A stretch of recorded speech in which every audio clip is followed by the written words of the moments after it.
to the Niche Pursuits Podcast. Are you ready to discover some niche business ideas that actually work? Well, it's time for a motivational kick to jumpstart your next big idea. Here's your host, Spencer Haas. Hey everyone, welcome back to the Niche Pursuits Podcast. I'm your host, Spencer Haas from nichepursuits.com. And I'm really excited because we have a great guest on the podcast with us today. I'm going to get into that in just a second here, but first let's welcome our co-host, Perrin. Perrin, how you doing over there? Pretty good. Long time no see. Yeah, it feels like it's been a little while. Yep, it has been. We took a nice winter's break, so it's been, I don't know, it's been a few weeks, I think, since we recorded a podcast, right? Yeah, and I missed the last one with Brian Dean, so it's been even longer for me. That is true. So hopefully you're not too rusty here. Yeah, glad to be back in the saddle, talking to our readers. Yep, absolutely. It's a lot of fun. So our guest today is Claire Smith. She has a blog over at skelflingsmakemoneyonline.com.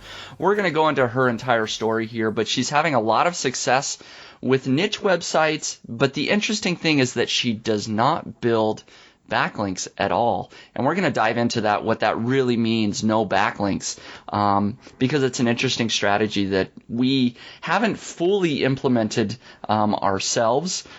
She got started writing on Squidoo and using their affiliate program, but she's moved into now owning her own sites, owning her own assets, and doing quite well on Amazon and other places. So with that very brief intro, let's go ahead and welcome Claire onto the show. Claire, how you doing today? Oh, pretty good, thank you. Thanks for having me on. Yeah, absolutely. Sure, yeah. We're definitely we're glad to have you on because we talk about you so often anonymously in our comments. I can't count how many times I've said, seriously, one of our readers is building no backlinks and is having all the success, and people go, no. So hopefully we can would be me. prove them wrong today. Yep. Absolutely. You've kind of been the example when we talk about no backlinks whatsoever. You're the person that I always refer to. And so we do want to dive into that a little bit. But before we do, we want to know your story, your background just a little bit. So before you ever were writing on Squidoo and building niche websites, what were you doing as far as professionally?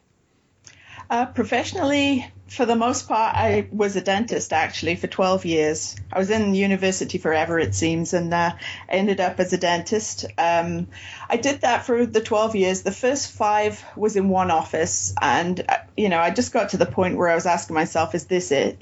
Getting up, going to work every day, setting the alarm, dealing with the same stuff over and over.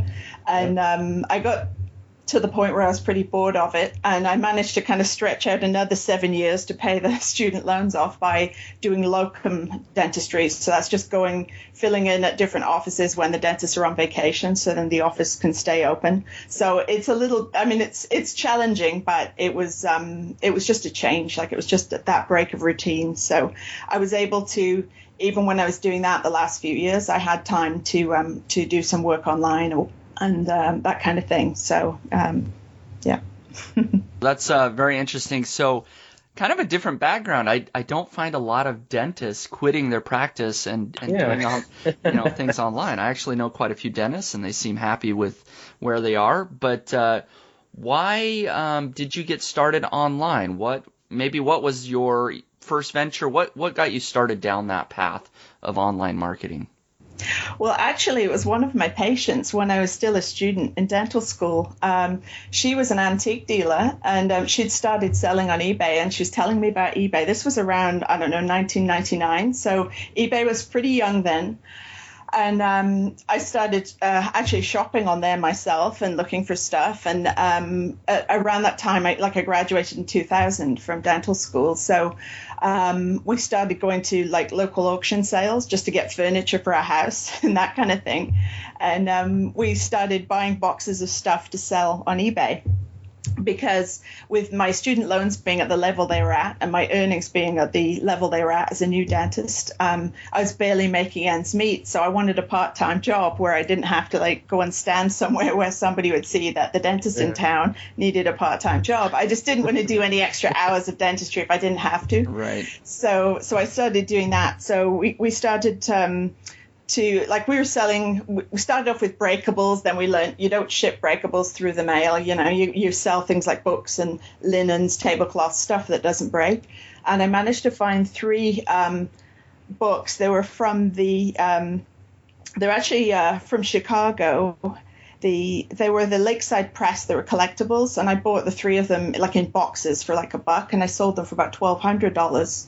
And I was able to buy some linen, like identification books, and I taught myself to appraise and buy and sell antique lace and linens. So I did that for quite a few years on eBay until the economy wasn't so good in 2007, 2008, and we got busy doing other things. So I actually did that for quite a few years, just even back then. So then I started doing the locums. I was away a lot, and then I just got to the point where I'd had enough. So I started reading about making money online around February 2011. So that was kind of where this second batch of stuff started. So Cool. Really interesting. So started on eBay, and believe it or not, that is where I really got started online as well. Yeah. I started selling some used books. Right. I sold some clothes, just visiting secondhand stores and selling them. I wouldn't call it hugely profitable for me. No. But, I did make a few dollars and learned a lot, Well, just exactly. about It's building a addictive, business. isn't it? Yeah. Oh, yes. Yeah. Absolutely. It's And yeah, I do remember back in the early days, it was such a new thing to do. It was just very cool to actually list something on eBay and somebody would buy it that you never met, and you could ship it in the mail. It was just such a new thing. It was very cool. Mm-hmm.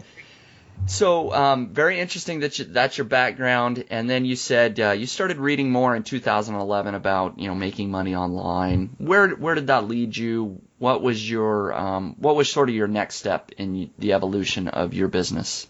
Well, pretty well. I read for about 6 months. I didn't really do anything for about 6 months. I was just taking it all in, figuring out how it all worked. Around this time was the first Panda update. I think that was like the February, March. It was right around the time I started learning. So I guess anything before that I could discount completely because everything had just changed quite radically. Right. So I actually just started writing articles about like what I was doing with my hobby farming, with just, things I knew, recipes, all that kind of stuff, just on other people's websites, because I'm technically, well, back then especially, was technically not that great with anything like that. So I learned a lot actually on the InfoBarrel forum. Like I started to do income report monthly. Like a lot of people were doing that back then. And I think I did my first one like August 2011, where I earned a whole like $1.25. And I was so excited because I knew I just had to do that like thousands more times. And, whatever it was, it worked. So that was kind of how I got going with that.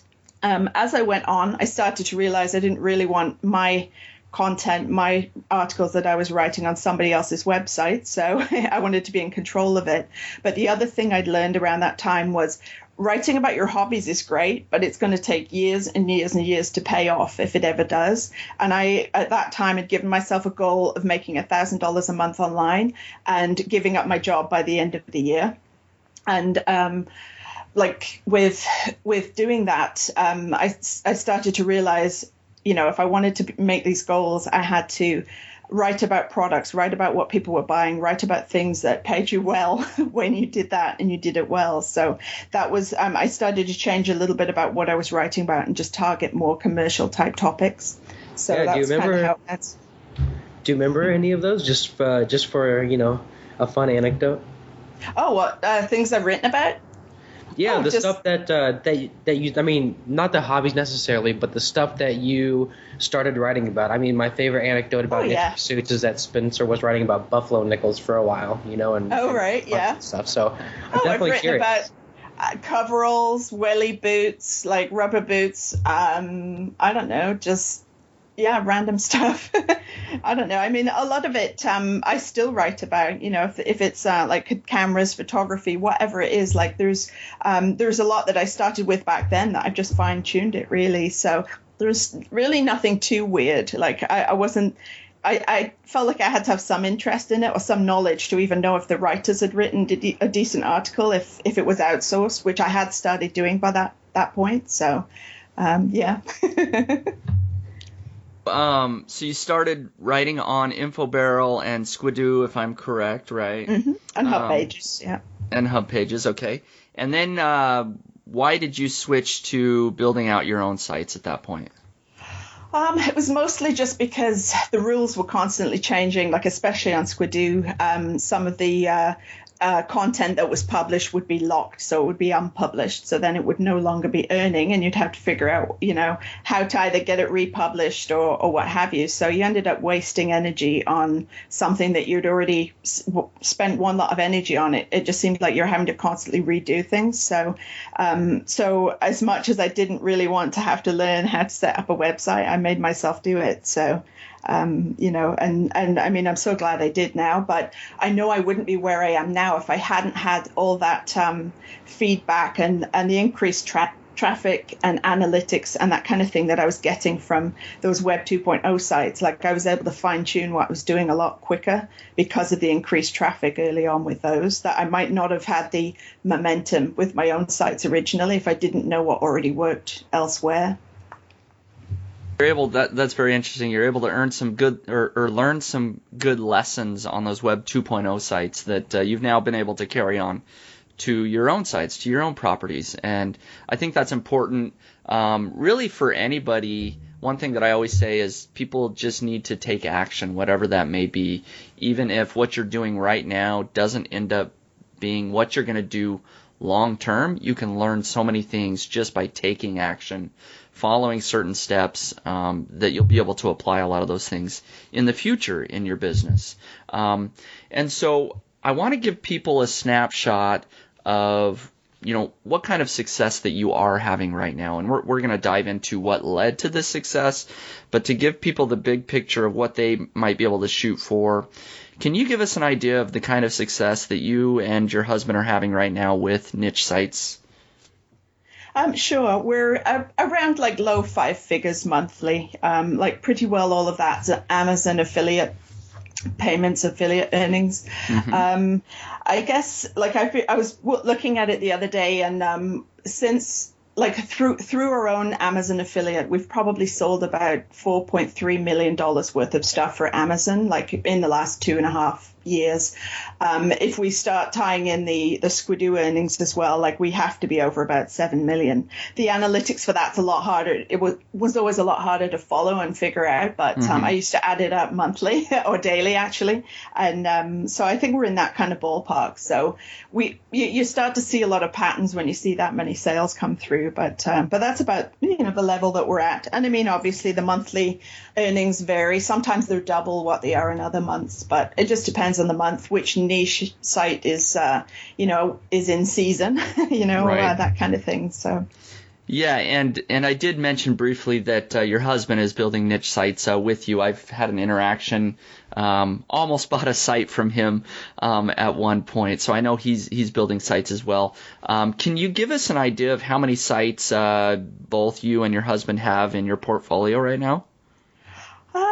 We have probably that we're actively working on like about 40, and he probably has 10 of them and I have about 30. Like I kind of, I'm usually in charge of figuring out keywords, what niches what new sites we're going to set up, that kind of thing. And then he pretty well just keeps his sites going while keeping things running here at home. And, I do more of the online stuff, but now he's actually got some projects of his own in the works too. So.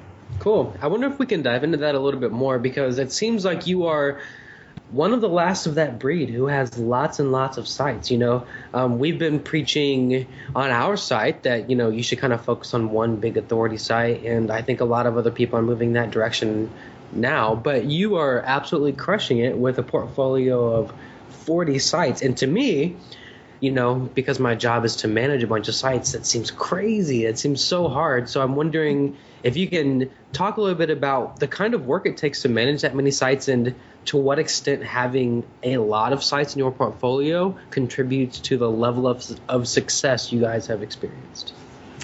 Well, for a start, I have a really good spreadsheet that I keep track of everything. Like every site is a row in that spreadsheet, and it has probably about 100 columns in it. For like what I usually do is when I find some suitable looking keywords for a site and choose them, select that, whichever ones they are, then that will be in one column. Whether they've been scheduled to a writer will be another one. Whether I've got them back and they're in the draft form, whether they've had the links added, whether they've been approved, and like whether we've gone through and looked at them and set them to scheduled them, and then whether they've been published. There's so many different things. What the bounce rates are for the sites, like at various different times. Like it's just a case of I use the sort function. I have color codes on it and everything else, but a lot of it is just like I want to keep my writers busy and happy, so I try and get keywords. And I mean, they know when they know at any given time they may have 100 articles waiting to be written. So I'm usually trying to just get ahead and have things scheduled. Like right now, I mean, I know looking at that spreadsheet, I've got 2,800.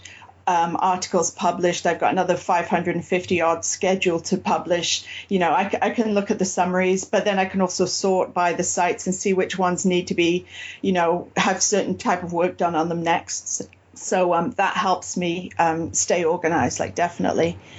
Sure. But as far as the number of sites, I mean, really, part of it, I mean, when we started, obviously we didn't have as many, but there was a point where we realized this just really works. So why not just multiply it? Like it's not, 10 times the work, to have more sites. I'm still dealing with the same writer. I'm still dealing with the same software doing keyword research. So it ends up being an economy of scale. It's just not that bad really to do. Like, I mean, in a day, it doesn't take me hours and hours every day. I guess I've just got a bit more efficient at it, but being organized is key, definitely.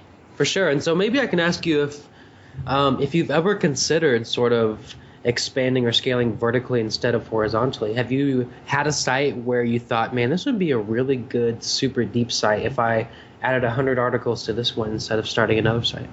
And what was that decision process like? Well, I mean, some of our sites have a couple of 100 articles already.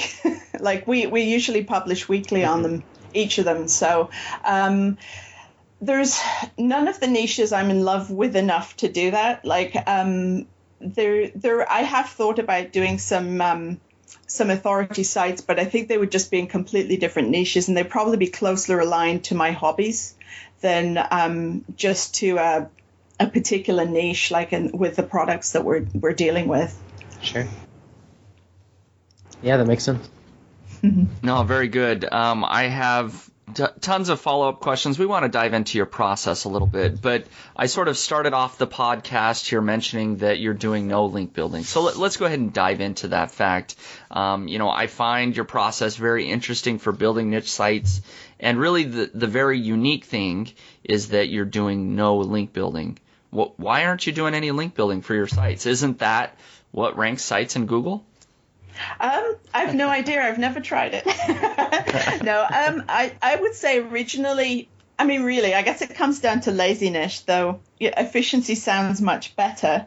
I mean, I just found when I was first starting out on those Web 2.0 sites, I knew I wasn't going to make any money if I didn't have some content published. And if I was earning so much money from one article, I'd earn so much more money from 100.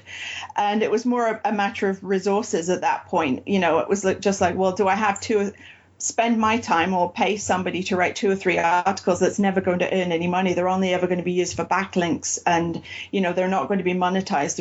It's going to be effort that goes into sending a link in the hope that Google will recognize it as something important. The other thing I thought was, well, if everyone else is doing it, like, the effect's got to be diluted. Like it can't be that efficient, really. And I mean, around that time too, I remember reading on the forum on the InfoBarrel about, backlinking, and these are the sites and bookmarking sites and this and that and the other. And I remember looking in that first fall after Penguin had been in this, Panda had been in the spring, and a lot of the sites were just gone. And I just thought, well, anyone that's used that site for a backlink has just wasted their effort completely, just because of somebody else's business decision. Your backlink's, worth nothing anymore. So I just figured even if something didn't work, if it failed, I could reclaim the money, what I've spent on content more easily than I could on links. Like I can always repurpose the content. It's an asset, but once that link's gone, it's gone. So just financially, I didn't think it really made sense to do that.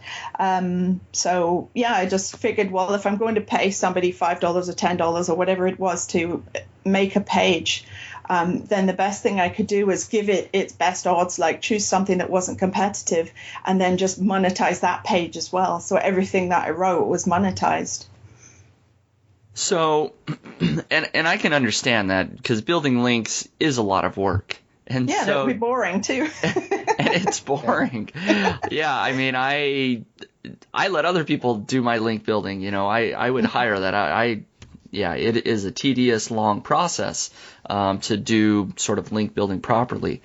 So I can understand that. Yeah, you're just trying to be more efficient, and a little bit of laziness is just easier not to do that. But you must have seen some success, right? To keep doing this, you're like, well, my process is working without building links. So why do you think your sites are ranking without links? I think it's probably a couple of reasons. One of the biggest ones would be choosing the absolute lowest competition phrases or titles, keywords, whatever that I could possibly find.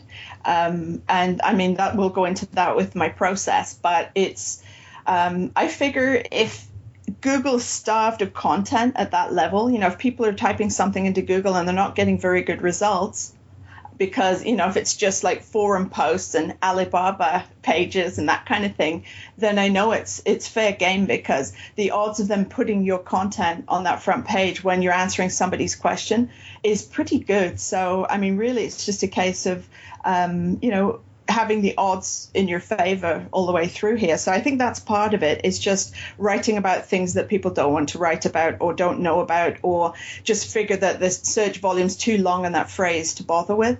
Because what ends up happening is you rank for, the singular, the plural, all the other variations of that phrase as well, because they're also not being addressed, then they're not being written about for people. So you end up getting lots and lots of rankings for really incredibly long tail, really low search volume phrases. So, and the other part is just making sure that your content's helpful.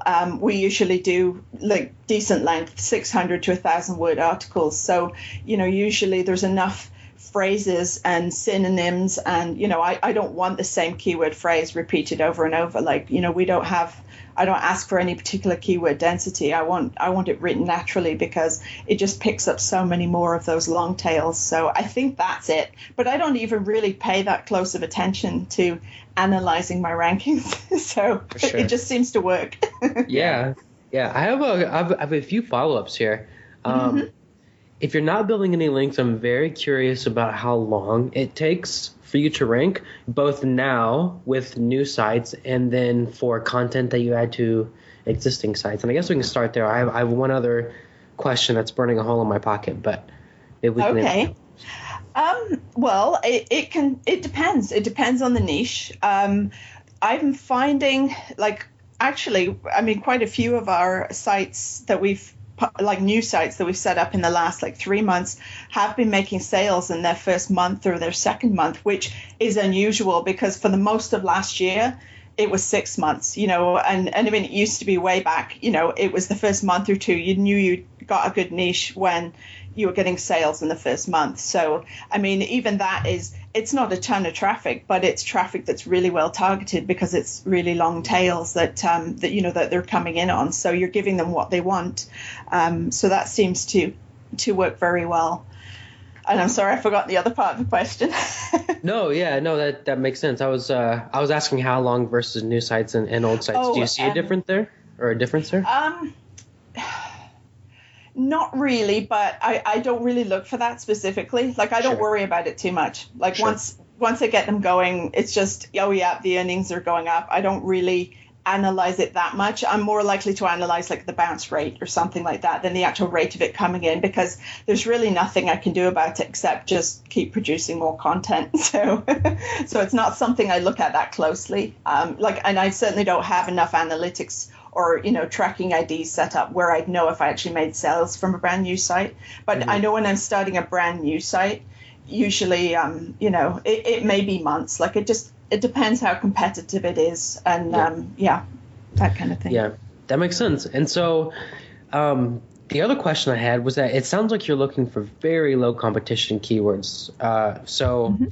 I don't know if you use Longtail Pro or if you use some other software or if you have some other process. And maybe we're going to talk about this in your process and we can hold off on this question. I don't know. But as far as the competitiveness for these keywords, I mean, when you say as low as you can possibly find, what does that mean for you? I've done ones that search volume 0, but I mean, if there's search volume 12 a month, that works. If it's 200, great. It depends how much competition there is. Like, that's more important to me than the actual search volume, because a lot of that data, I think it is that you get from Google, from the planner tool and what have you. I just don't think it's that accurate. There's always more searches than what they say there are, as far as I can see. I mean, I know that just looking at my analytics. I mean, now it's getting harder and harder to see what people are coming in with. More of those keywords are hidden, but it definitely, that's what I tend to find. So, I mean, if it's what I usually will do is I'll do the highest volume ones first and work my way down. And if I run out of keywords, then I'll go lower and lower. But I usually prioritize them. But it also depends on other things, but more likely the competition. Yeah, totally. And then, I'm sorry, Spencer, you want to go? Oh, yeah, I was just going to follow up with that. So when you say competition, what are you looking at exactly? All I'm looking at is how many other pages on the internet have the same all-in title. I do the all-in title search, so I'm just looking for how many other websites or pages on the net have the same words in any order in that phrase that I'm typing in. So what I usually would do is, if it's below 200, if I know that there is 50 people a month searching for a particular thing, and the all-in title is like there's maybe 100 pages, or say 20 pages on the whole internet about that, then I know my odds of being on the front page are really good. So I would do that one. That would be one I would jump on, because there's actually more people looking in a month than there are pages on the internet for that term. So that's why it works. No, absolutely. So what would be the highest all-in title number that you would target? It depends, because sometimes I'll combine two keywords. I give myself better odds that way. But usually I try and stay under 1,000, and if I can, I stay under 200.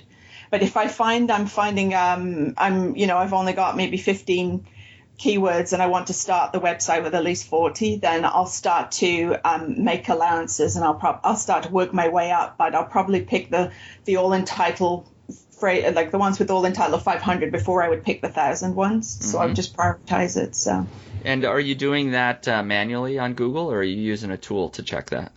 I'm actually I'm using a tool. It's called I Love Page One, and all it does, I think they do page rank as well of the front page, but they the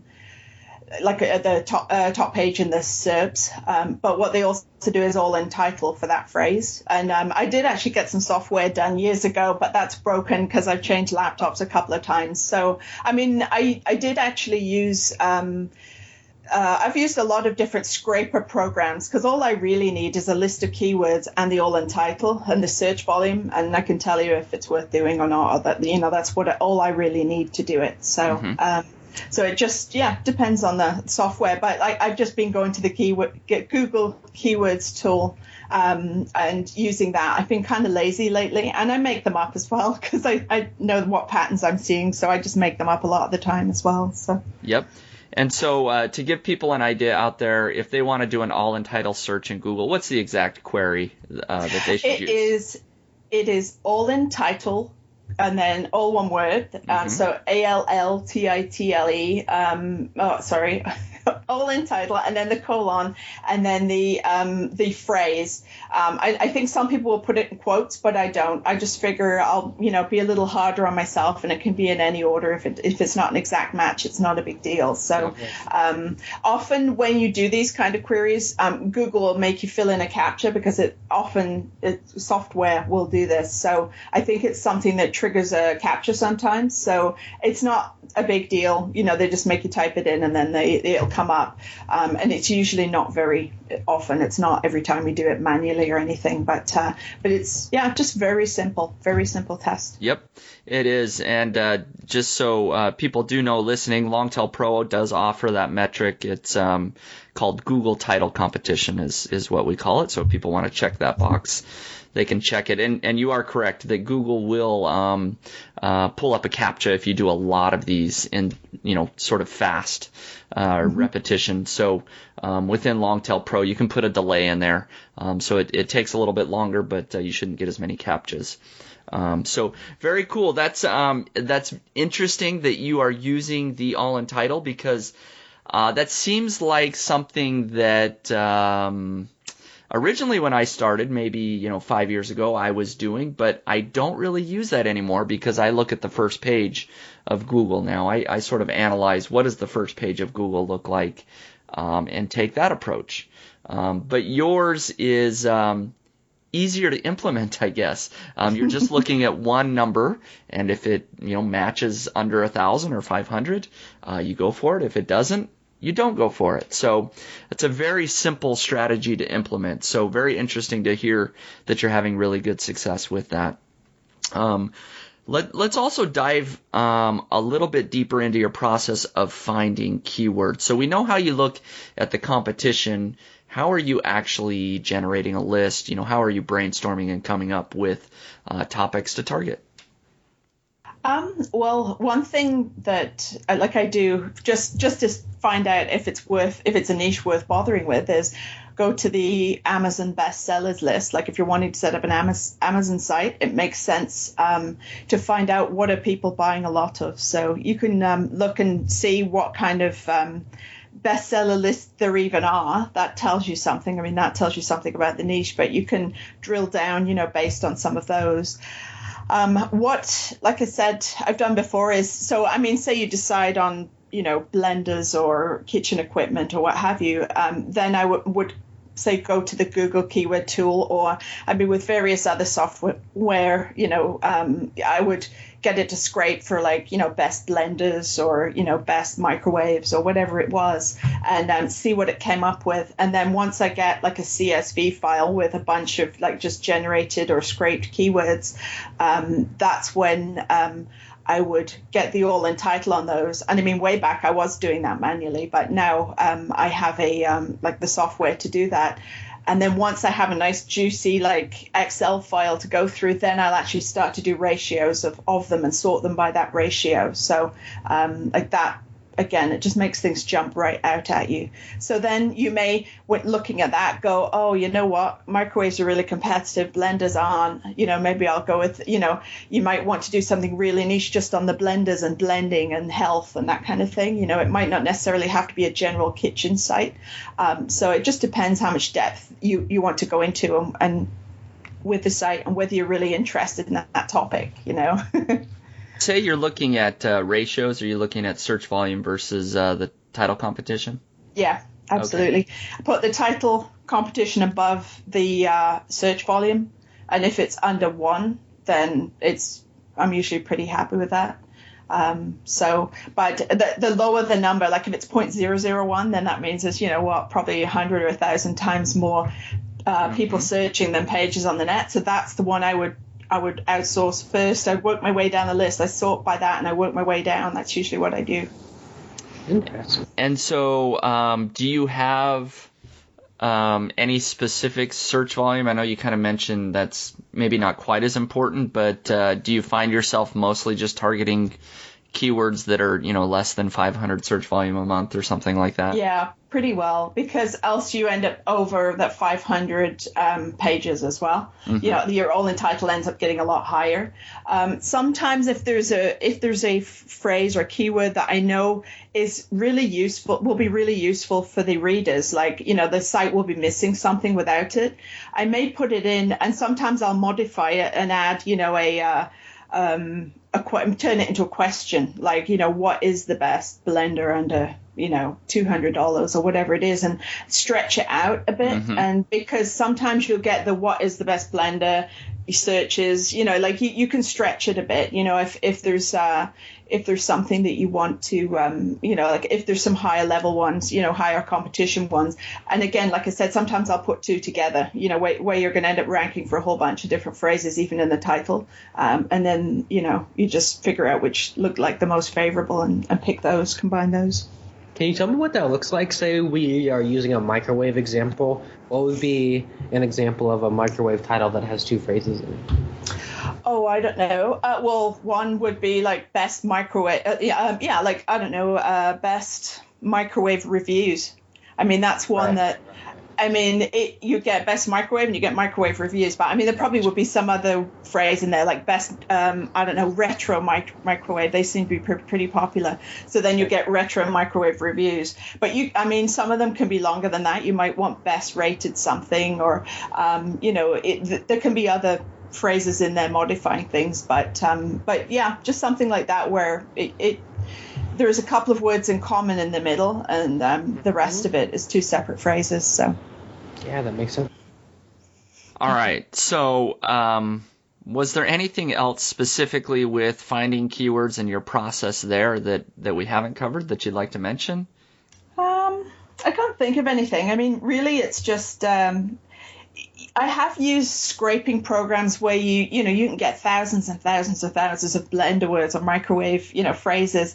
And a lot of times, like when you try and get search volume, there's zero. So you end up sorting by the most, the higher search volume ones anyway, like just to get yourself a shorter list, to do the Allintitle search with. So what I found with those is they're good for if you want to do informational type stuff, but they do give you really, really long tail, but they'll give you thousands of them, and it's so hard to decide which one to choose that you end up going back to looking at search volume. So I think that's part of why I've just gone back to using the Google tool, because if it's showing up there, then there's obviously some kind of search on Google, even if it's if they've suggested it and they're saying that there's zero, then there probably is some searches.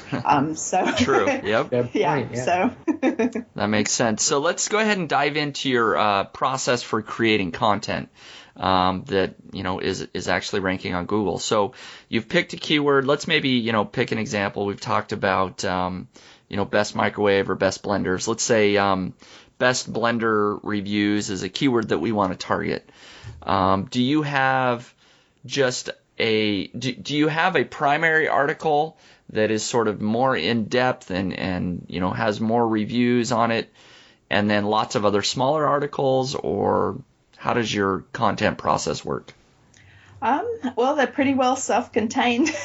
Okay. I find the more general type phrases like that are actually harder to get content done for, because, I would treat that one like just somebody just wants a fairly well-rated one, because sometimes people are looking for the absolute cheapest, sometimes they're looking for the best value, and sometimes they're looking for the best available, and they're different things. So I would pretty well take that as a kind of a best value type one, where somebody wants something decent that would work well. So I pretty well would choose between 3 and 5 products that are all like 4-star and above rated.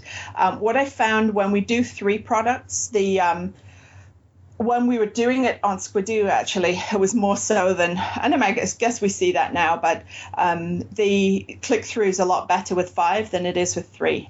Like what we used to find on Squidoo was if you have 3 products in your 3 different reviewed products on the page, what you'll find is you're doing okay if you have about 20% click through. as soon as you have another 2 products, you usually get about 40% click through. So even the ones lower on the page, like they have some value, even if it means they make the ones at the top of the page look more valuable and more inviting. I'm not quite sure why it works, but it does. It's just choice, I guess. I found anytime I've tried to do individual product reviews, they just don't convert as well. Like you're lucky if you get 10% of people to go through one. But I mean, it all depends where they are in the purchase process and the review, research process and that kind of thing too. But I have a writer that's been writing with us for about 2.5 years. She does a lot of the general type stuff. Like household, and then for some of the niche areas, then sometimes I'll just outsource batches of articles, because usually if I'm starting a new site, I usually want to get at least 30 articles done right away, 30 or 40, because then I can publish a page a day for the first month, and then have a few weeks after that of weekly. Mm-hmm. So I know I don't have to work on that site again for a little while if I've got that done kind of all at once. So as far as the keyword density, I just have them write naturally. It's got to be helpful. It's got to be in terms that the reader can understand. Just get to the heart of what they want from their product. Do they want it to save them time? Do they want them to save them backache, money? Like what's why are they buying this thing? So if you can try and put it in their terms, so you're kind of weaving in the benefits along with the features as well. And that seems to get you some of the long tails. Generally, we do 600 to 1,000 words. And we actually have a couple of VAs that go in and add links and images and, that kind of thing after the fact. And then after that stage, that's when we go through and just make sure they look like they should. And then we schedule them to publish. So. Sounds good. And you mentioned you mentioned a couple of things here that previously that sort of all of the articles live on their own, right? So they're all targeting different but related keywords. So they might all be related to blenders, but they're all targeting individual long tail keyword phrases on their own. Mm-hmm. And you also mentioned that your articles are typically, I think you said 600 to 1,000 words in length. Mm-hmm. Yeah, sometimes they're longer. It just depends. But yeah, like that gives you a decent amount written about 5 products. That's usually what I find. Yeah. And so do almost all of your articles then target products and include, that 3 to 5 product reviews on each page? Yeah, a good lot of them do. There's there'll be some, how-to articles or, how do I buy, buying guides, that kind of thing. But we don't really do that many of them. What I found is when somebody's typed in a buying type keyword, they want to see a picture of that thing that they want to buy right there and then, or they just leave. So the best thing I can do is get them what they want as quickly as possible. And so that's what I've learned is, you want the products right where they can see them right away. And what you tend to get from that is like lower bounce rate, because then that helps because they stay, then they go to Amazon, more of them will go to Amazon. And then meanwhile, Google probably sends you more traffic because people are going through instead of bouncing back. So it kind of accumulates as a cumulative effect, I guess. Mm-hmm. Yeah. So when you are structuring the articles, are the products right up front then? So. Well, sorry, carry on. I was just going to say, the way I was structuring articles on my now defunct site, A Penny Shaved, was, to have a long intro. How do you choose the best safety razor? What are some things to look for? And the products would be at the end. Do you find that it's better to put them up front? Well, I think an intro that teaches them what they're going to buy is important. But what I've started doing, because I was studying bounce rates and figuring out, why are they bouncing out of this page and not that page? And what it was if there is a long intro with only one image, or if there is just a great big long introduction without too much in the way of images. Like even if you just had one, if there was a block of text where if you scrolled, it just looked like it was all text, that was when they bounced. So what I've ended up doing is just picking other related image, like a product or just another image from one of the products I'm going to write about, and put that in just so there's some picture on the page at that level that they're reading. So I really don't like to take out those intros. The odd time I've moved them to the bottom, and just edited it and done it as a buying tips kind of section. But really for the reader, it's more useful for it to be at the top. But a lot of the times they don't realize they need to learn something. So they're just like, I want to buy that one or that one or that one. And that was one thing we found on Squidoo. We had really, really crazy conversions there because what we used to do is do a horizontal bar of like 5 products right under the intro. And nearly everybody went out through those. And then there was the whole rest of the article below that. But what we did was between each product, we put another band of 5 products that were in the same category as that one that was just written about. If it was blenders under a certain price, if you were doing a best blenders for your budget article, and then you had best under 100, best under 200, best under 50, or whatever, and all the other ones in that, you write about one that's under 50, and then you put all the other ones that are in that category under $50 and well rated right near that. We had like 140% click-through rates, and it was just crazy because people just want to buy when they're typing those phrases in. If they want to learn about it, they'll type something else. But I feel guilty kind of, I feel better if somebody's, I've said, okay, these ones do this, those ones do that, the pros and cons, that kind of thing. But if you do too much of that, you're just going to lose them. That's not what they're there for. They're there to buy something. So. Yeah, very interesting. So when you say band, you mean like literally like a horizontal row of 5 different product pictures, and each of those 5 thumbnails. Yeah. 5 thumbnails with the product name underneath. Yeah. And then each of those would link to the corresponding affiliate page or That's very interesting. So do you find yourself, my worry with that, and I could be totally wrong here, I'm just curious, is that there'd be too many affiliate links on a page. Have you? Absolutely. Yeah, we don't do that on our own sites anymore. It's just I know that works. Because, I don't really want any more than, probably 5 or 10 links going to Amazon for my content. So, that was something like if you had to just add one lot, do it under the intro. Like that's the best place when people are just really hungry to buy something. But yeah, like I said, I don't do that on my sites now because I just don't think Google would like that. But with those click-throughs, it's almost tempting to try. Totally. But I've never found anything. I really should just develop something really, but just to try it. But I don't know, that would be a lot of links, but there's certainly judicious use. Like there's diminishing returns on those links and which ones will send you the most traffic. But again, it's like I said, there was a lot I learned on Squidoo, but I just think I don't think I can do that on my own sites. It's not worth the risk really. Yeah, that makes sense. So I'm trying to get a picture of a page that might do that, because we essentially do the same thing. We have tables after our intros. So when you say intro, is that 50 words at the top, or when you say intro, is that your like buying tips section is what you're referring to? It could be either. Usually it's probably more like 150 words minimum. Sure. And then sometimes it'll be 400 words. Sometimes it'll just be that, 150 odd. It just depends who's written it. And usually, I don't say, oh no, don't put any information in to help them buy it. If the writer wants to put that in, then, that's what we get. And if the writer doesn't, then we don't get that. So I don't worry myself about it too much because it usually all works out anyway. Right. Yeah. Yeah.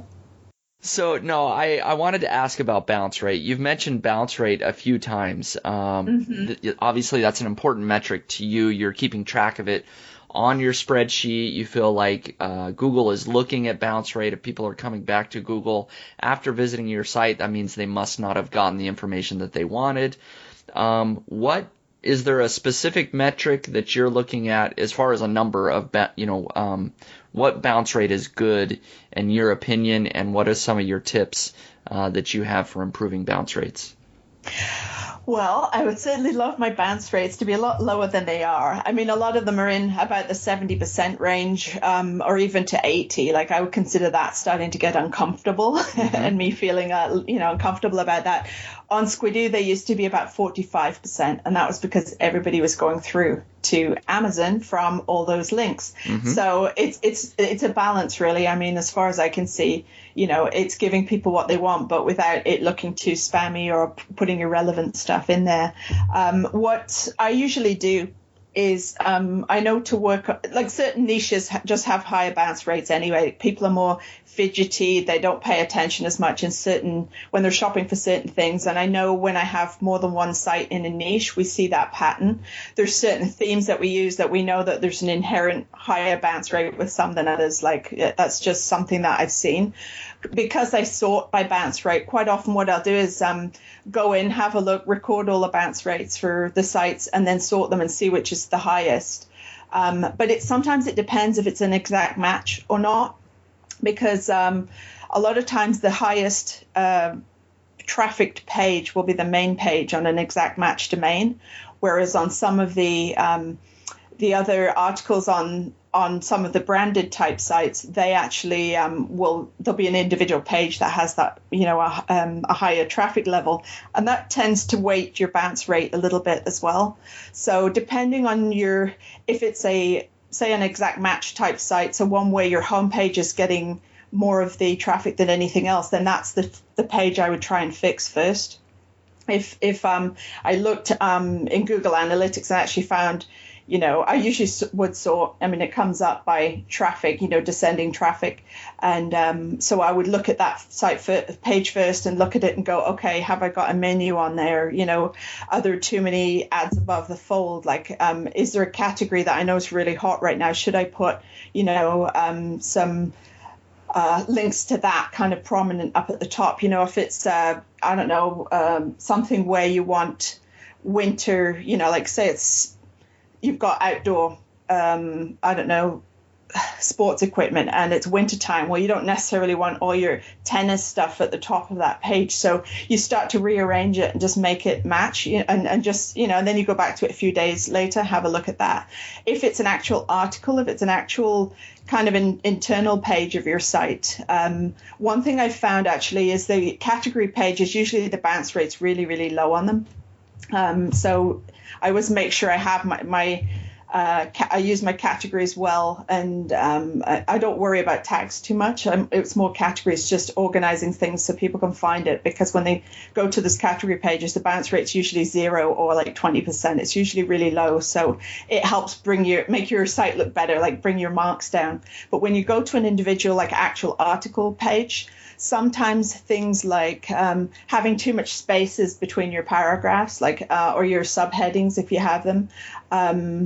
Having if your image is really small at the top, if you make it bigger, the bounce rate goes down. If you've got too many expanses of text, sometimes it helps to put an image in. I'm just trying to think some of the other things. I usually make sure all my images are clickable, like clickable links that go to Amazon.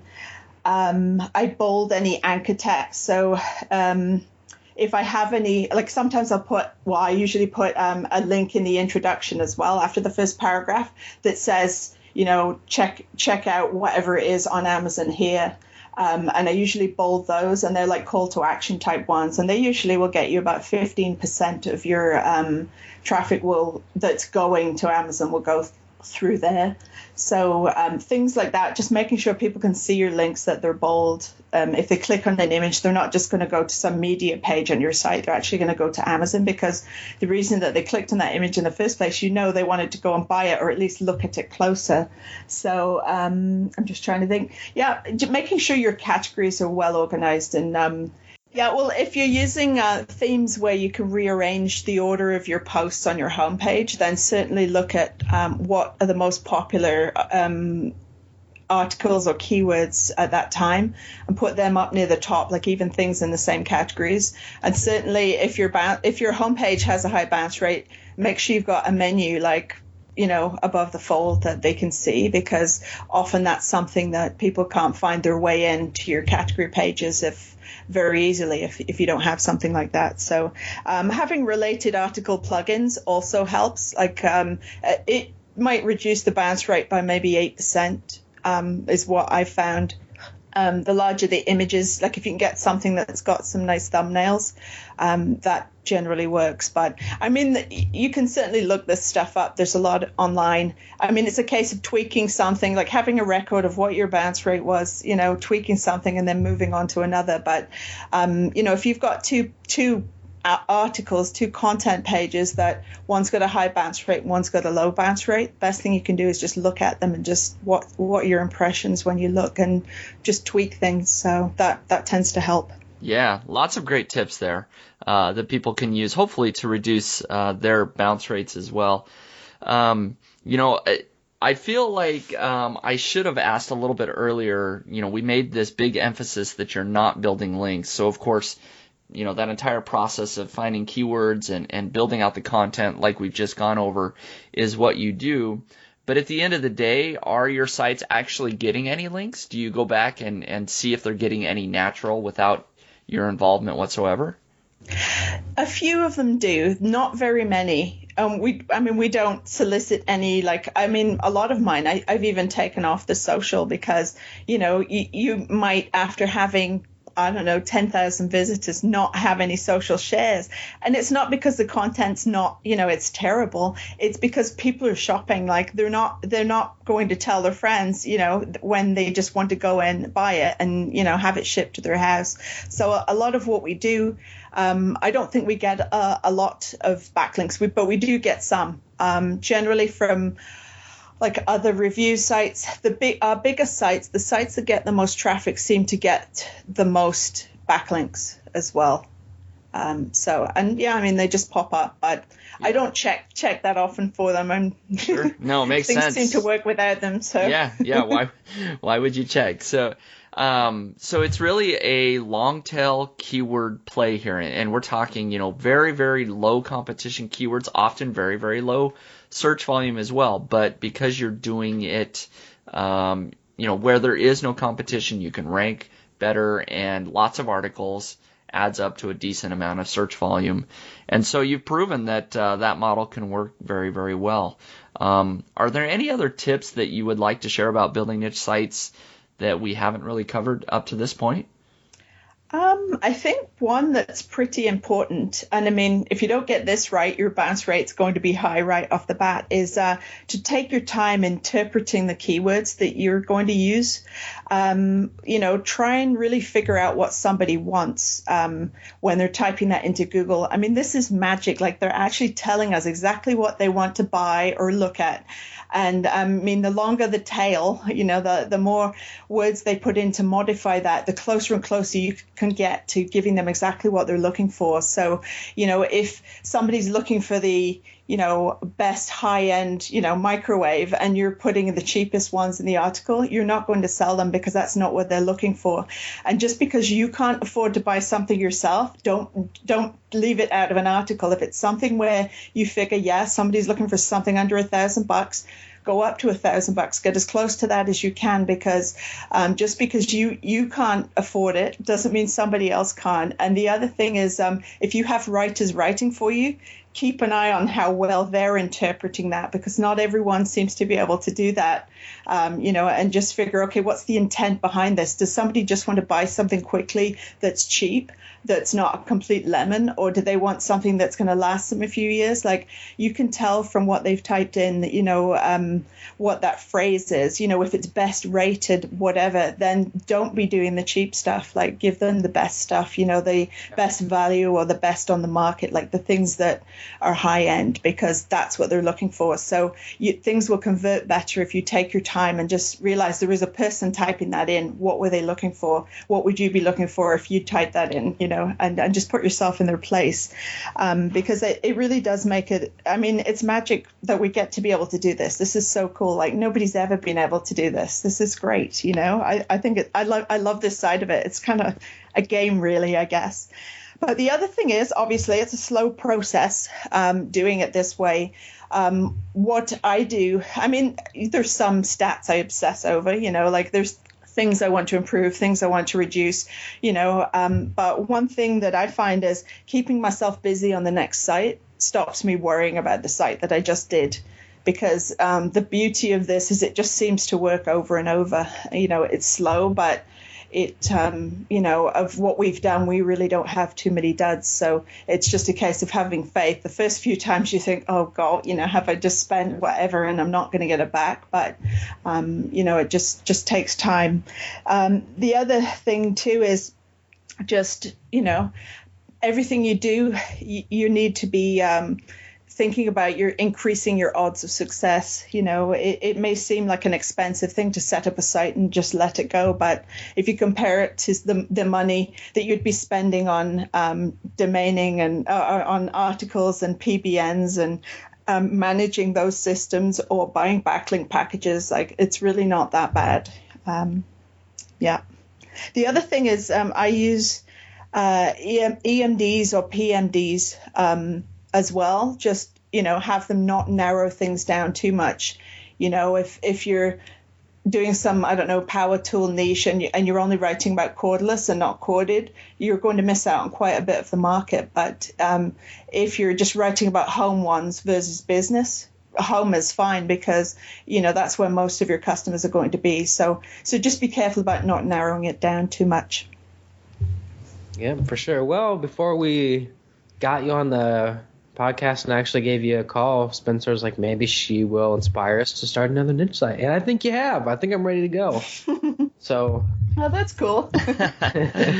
Yep. No, absolutely. It is. It's very intriguing and interesting. We may be dabbling a little bit more, of course. I don't know that I ever stopped, but maybe just took a break for a few months here. Well, the thing is, it's addictive. I mean, it's a game, really, Totally. right? I mean, you're just looking at the numbers and going, okay, how can I make this work? And interpreting things. And I mean, your gut tells you to do something. And when it works, it feels pretty good. So sure. I know where you're coming from, because it's an addiction, really. Yeah, no, it absolutely is. I do feel like there's maybe one small question that maybe people listening want me to ask, specifically about creating titles for articles. So if your keyword is best microwaves under $1,000, that's the phrase you're targeting. Is your title that exact keyword, or do you lengthen that out, or how does that work? It really varies. Like, Okay. Like some of them are just that. Some of them will be, what is the best microwave under 1,000? Some would be like, are you looking for the best? Often it's a question. It's either a question to hook them in and get them to click on your listing in the SERPs, or it's maybe more likely a longer match that would get you, a few more readers. And what I find with the question ones is, this is just a hunch. I have no data on this at all, but I have a feeling it's less internet savvy people. Probably older, more likely to just buy something. They type in a question. I think they think that the internet's going to give them an answer. And usually all the internet does is brings up pages that have that same question. So, but if you can let them know you've got an answer like pretty quickly, a lot of times that's what people will look for. So I don't know if it's less sophisticated users or what, but I don't think I've ever lost out by, turning something into a question like that. But like I said, I guess some of them are just for hooking people and, just making the site not look quite as monotonous. If it's technology, if it's tech type stuff, you might want to put the year on the end of it. The best whatever for 2015 or in 2015.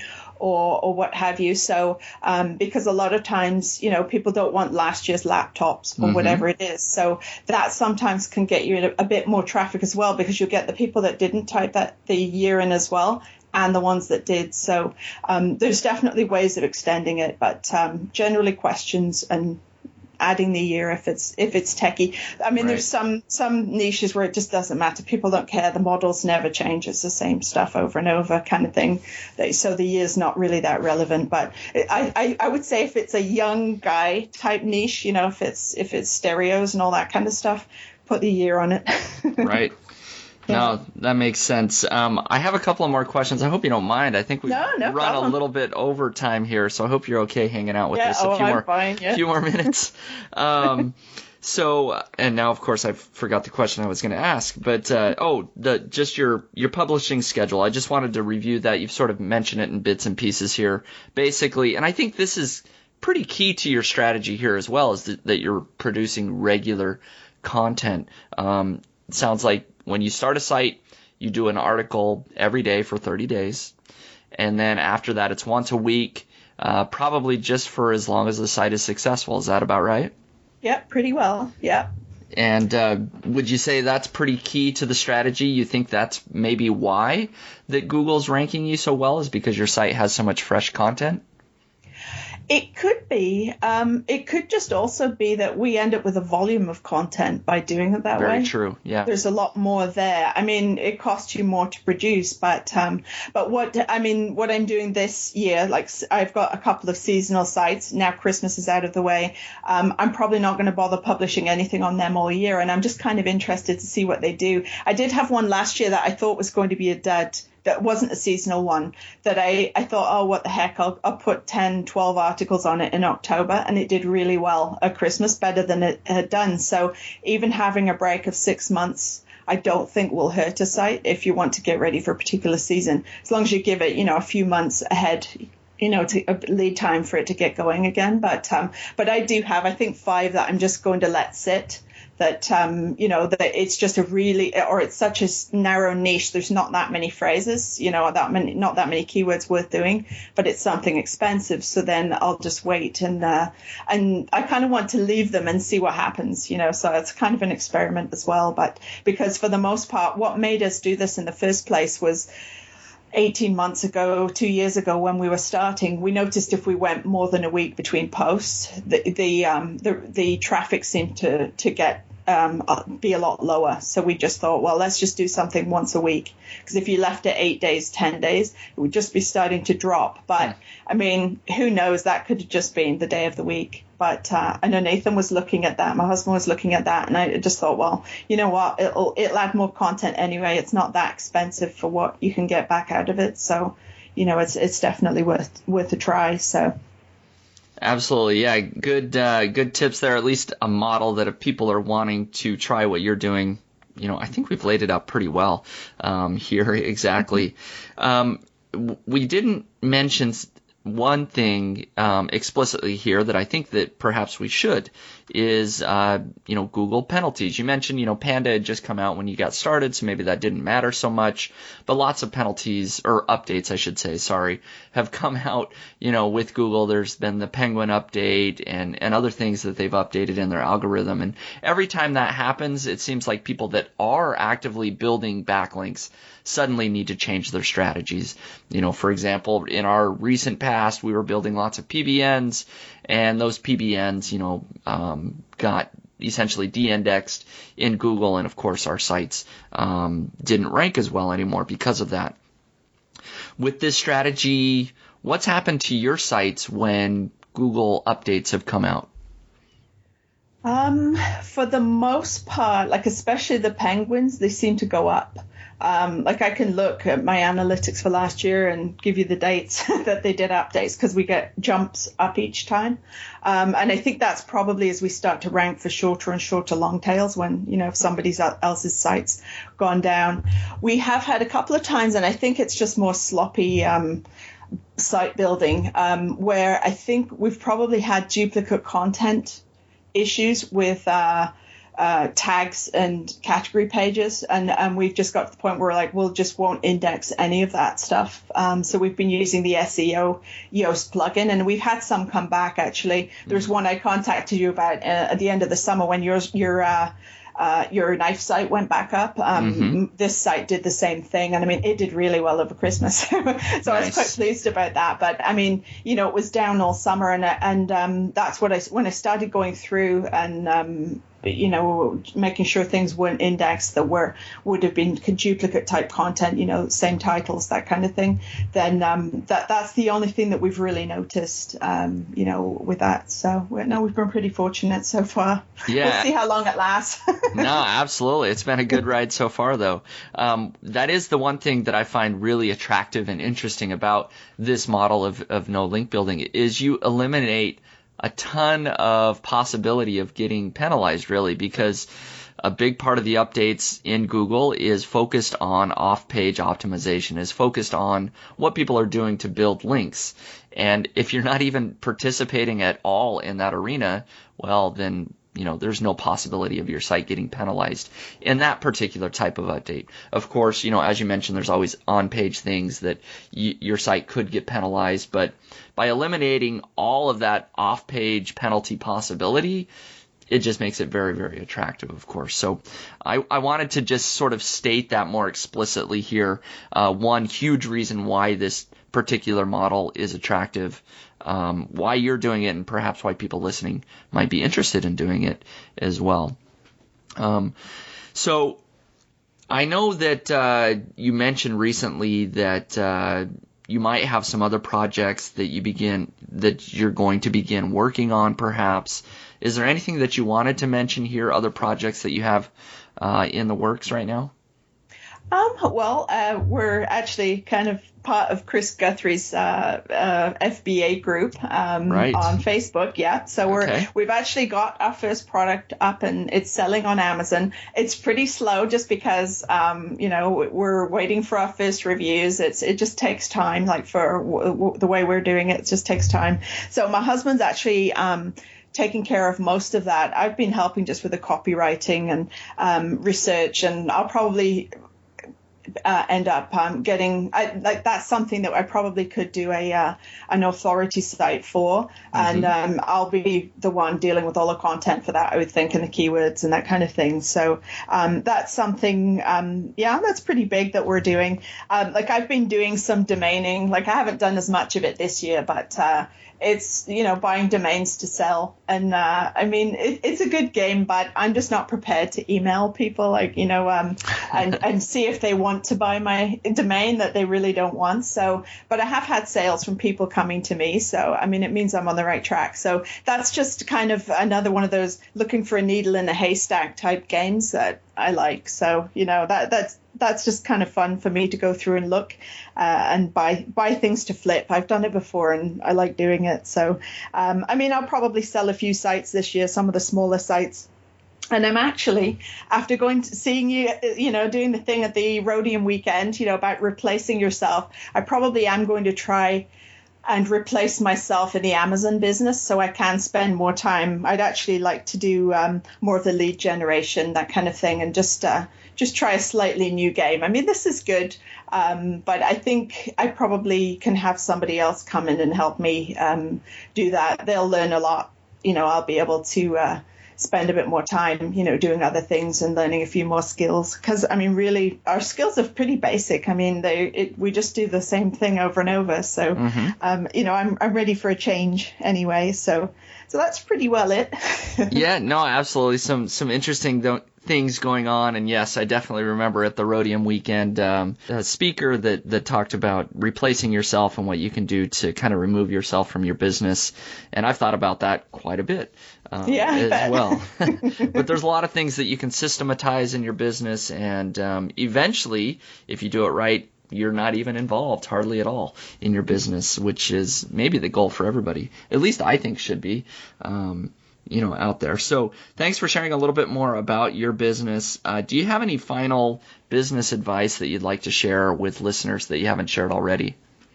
I think the main thing is be aware of, I guess it's called the Pareto principle, the 80-20. If you haven't heard of this, go and find a book, look it up and read it. What it is 80% of your results will come from 20% of your efforts, and 20% of your results will come from 80% of your efforts. So you've got to think about being smart about how you're spending your effort. And there's a point with everything we do, especially with these niche sites, but with everything, with every decision you make in your business, there's a good side and a bad side. There's going to be a benefit, or it's going to be not quite so good. So just keep picking the one that's going to give you the most benefit, that's going to put the odds in your favor of success. And if you do that over and over, what tends to happen is it just seems to multiply. And a lot of the lost time, the inefficient type things just disappear. They just fall away if you're smart about certain key things. If you don't know what they are, and figuring out what they are is all part of the game, test it, tweak something, look back, see what effect it's had, and just keep fine tuning things, because it can make a big difference. Like it's, there's a lot of great content out there about this, and it just seems to work over and over. But I mean, really, it's just that there's a continuum of results, and what anyone with any number of pages published on the internet will know is some of them earn way more than the others. Some of them earn more than hundreds of the others put together. And it's how to keep finding those winners. So just, it's an ongoing process, and just be aware of it. It's out there, and it really can help. So great. Yeah, absolutely. I think that's some great advice there. Oh yeah.